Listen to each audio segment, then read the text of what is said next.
Hi, my name's Neil Osman and I'm the director and co-writer of Stop Eject, which is a short film. It's a magical and hopefully very moving fantasy drama along the lines of Eternal Sunshine of the Spotless Mind. It's all about a young woman whose husband is tragically killed crossing the road, and soon afterwards she discovers in the back of a dusty old charity shop a mysterious 80s tape recorder which she finds can control time. Well, I got into filmmaking as a teenager. I actually made my first feature-length film when I was just 15. I made my first sort of professional quality feature at 21 called The Beacon. And then my second feature film was called Soul Searcher, which was a fantasy action movie about an ordinary guy who gets trained to be the new Grim Reaper.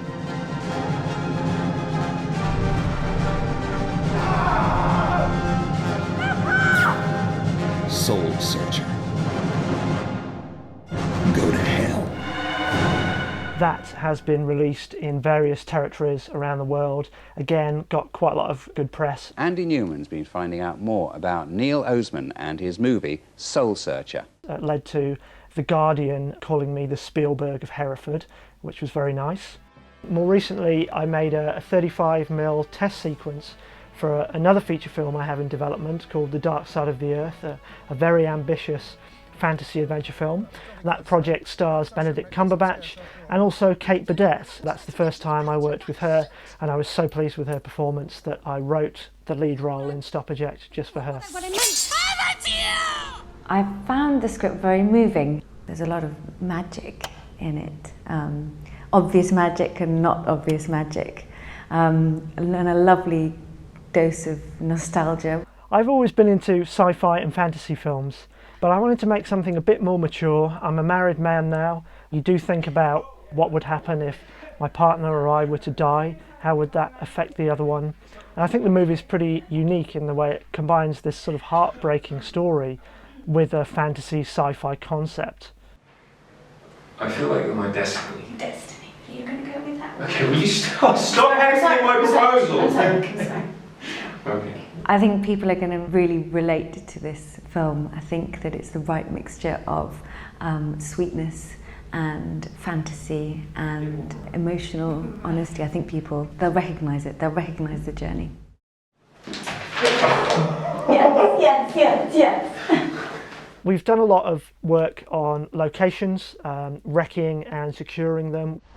I've lived in Derbyshire all my life, specifically Belper, which Neil first saw when we worked on the Wasteland trailer together, and we were driving through and he was really taken with the area, and I've always wanted to get the mill specifically on camera, and now we're going to because Neil likes it so much.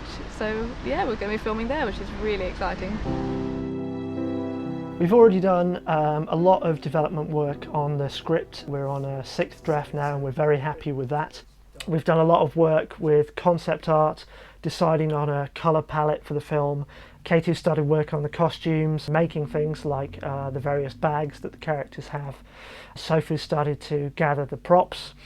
What we need now is for you to get involved, to sponsor this film, to help make it happen.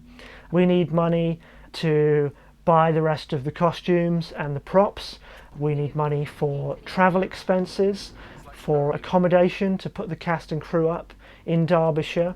We need to buy materials to make a small set for the alcove where the tape recorder is found. We need to hire in certain pieces of lighting equipment, and we need travel and subsistence costs for going to London to do a 5.1 Dolby surround sound mix of the finished film, and for recording the music, which is going to involve some live players. This project is great exposure for some unsung British talent, both behind and in front of the camera. In a time of austerity, when a lot of projects aren't getting commissioned and there's not that much work out there, projects like this, funded by people like you, I think are really important for the arts in this country at this time.